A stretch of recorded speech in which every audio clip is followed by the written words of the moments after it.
महाराज जी, मैं श्री क्षेत्र भीमाशंकर संस्थान में पुजारी हूँ। महाराज जी, हम जब पूजा अर्चना सेवा करते हैं तब कुछ महिला भक्त मंदिर में बहुत कम वस्त्र परिधान करके आते हैं। उससे अंग प्रदर्शित होते हैं, अन्य भक्तों को ना चाहते हुए भी देखना पड़ता है। हम जब उनसे कहते हैं तो कहते हैं कि हमारी मर्जी, तुम्हें क्या अधिकार, और लड़ने लग जाती है। महाराज जी, कृपया मार्गदर्शन करें कि ऐसे मंदिर आदि में या कोई मंदिर या कहीं भी देखो, आज जो है मन और इंद्री की गुलामी को स्वतंत्रता माना गया है। आध्यात्म के शब्दों में यदि समझेंगे आप, मन और इंद्री की गुलामी को स्वतंत्रता माना गया है। शास्त्र और गुरुजनों की आज्ञा को परतंत्रता माना गया है। इसीलिए प्रभाव नहीं पड़ सकता, क्योंकि भवानी शंकरो वंदे श्रद्धा विश्वास रूपिणो याभ्याम बिना न पश्यन्ति सिद्धा स्वांता स्तमीश्वरम। श्रद्धावान लभते ज्ञानम। जब श्रद्धा ही नहीं है संत और शास्त्र के वचनों में, तो मन मानी आचरण स्वाभाविक है। अब हमको अपने को बचाना है। यदि मेरी बहन हो तो क्या अपने बहन के अंगों को देखकर मुझे काम आएगा क्या? मेरी बहन बीमार हो, मेरे ही समान और कोई सेवा करने वाला ना हो, यदि मैं उसे शौचाऊं, यदि उसको वस्त्र पहनाऊं, तो क्या काम आ जाएगा क्या? तो मैं अपनी दृष्टि को पावन करूं। आप समाज को पावन करने की सामर्थ्य भगवान में है, या भगवान जिन संतों की वाणी से करवा दे तो है, नहीं तो असंभव सा है, क्योंकि मनमानी आचरणों का बड़ा मनोरंजन चल रहा है। शास्त्र आज्ञा का पालन करना कहीं रह नहीं गया है। अब हम बार बार उसी प्रसंग को फिर सामने लाते हैं। एक बच्चा कई बच्चियों से बॉयफ्रेंड गर्लफ्रेंड का संबंध रखते हैं, बच्चियां, और ब्रेकअप करते हैं। फिर अगले फिर इसे क्या कहते हैं हमारी शास्त्रीय भाषा में? व्यभिचार। और व्यभिचारी पुरुष और व्यभिचारी स्त्री को किस भाव से देखा जाता है शास्त्र की दृष्टि में? तो संयम तो खो चुके, संयम खो चुके, पवित्रता खो चुके।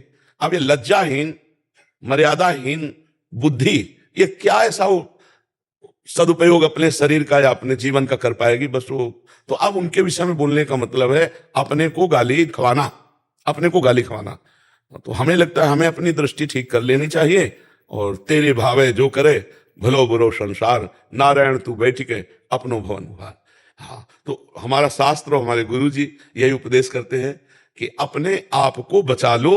बस यही खास बात है। दूसरे को बचाने चलोगे तो आप भी घसीट जाओगे। मान लो आप हर बच्ची को ऐसे करो तो आपके ऊपर फिर रिपोर्ट हो जाएगी कि ये गलत दृष्टि वाला है। इसलिए जिस रूप में आओ प्रभु आप ही हो। हाँ, कोई आपसे पूछे तो उपदेश दे दो, लेकिन समझने वाला कोई है नहीं, समझने वाला कोई है नहीं। हमको अपने आप को समझाना होगा। आज का समाज, ये सब नौजवान भाई समझ रहे ना, हम इनके चरणों में प्रणाम करते हैं कि भैया आप हमारे ऊपर कृपा करके सुनने आए हो और थोड़ा आचरण बदल रहे हो। मतलब बहुत बड़ा एहसान हम आपका मान रहे कि आप अपने आचरण सुधार रहे, आप साधु संग कर रहे, आप साधु के वचन सुन रहे। नहीं, कलिकाल है भाई, बहुत विचित्र कलिकाल है। ये तो पता नहीं कौन सी लहर चली है कि संतों के प्रति श्रद्धा हो गई। तो इसलिए अपने को सुधारा जाए, समाज को सुधारने की। नहीं, मैं अपने की बात नहीं कर रहा था।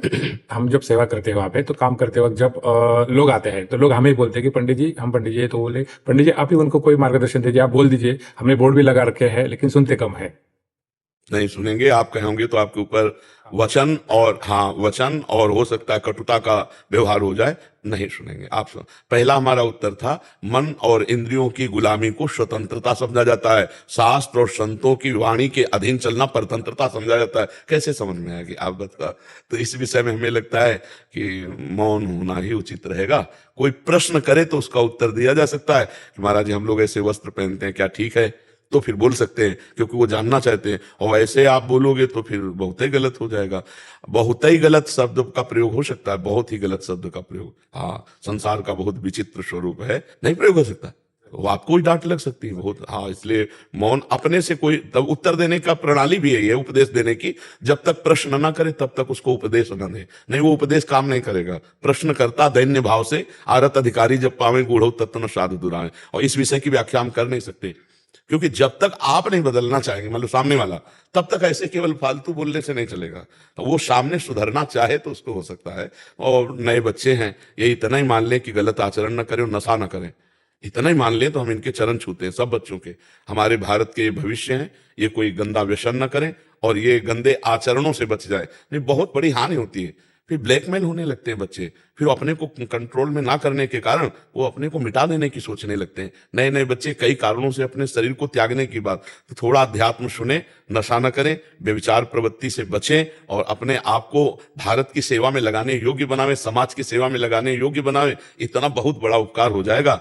और देखो जैसे जैसे कलयुग बढ़ेगा तो पापाचरण बढ़ेगा, पापाचरण बढ़ेगा तो कैसे बढ़ेगा, ऐसे बढ़ेगा। मम्मी पापा से बच्चे कैसे बात करते, तुम अपनी देखो यार, हम अपनी देख लेंगे, ऐसे हमने सुना है। मम्मी पापा से कह रहे हैं ऐसे, तो हमारे अपने बाप की नहीं मानते, हमारी बात कैसे मान लेंगे? हमारी मान रहे हैं, यही बात हम प्रणाम करते हैं भैया, बहुत प्रणाम करते हैं। सुबह जब हम आते हैं ना तो हमें लगता है 80% जवान होंगे, सब नौजवान होते हैं 80%। तो देख के हमें तो आनंद लगता है कि अगर ये सुधरे तो भारत सुधर जाएगा। क्योंकि नौजवान मतलब भूत अवस्था होती है, नौजवान की होती जौवन ज्वर के नहीं बलकावा, इसमें कुछ नहीं यार, अपनी मस्ती से। और ये सुन रहे हैं हाथ जोड़ के, ये खड़े हैं साधु दर्शन के लिए, इसका मतलब श्रद्धा है। इसका मतलब हमारे भारत में अभी संतों और शास्त्रों के प्रति श्रद्धा है। तो जो श्रद्धा करेंगे वो तो सुधर जाएंगे, और जो श्रद्धा नहीं करेंगे तो मनमानी आचरण को सुधारना बड़ा कठिन है, बड़ा कठिन है जी।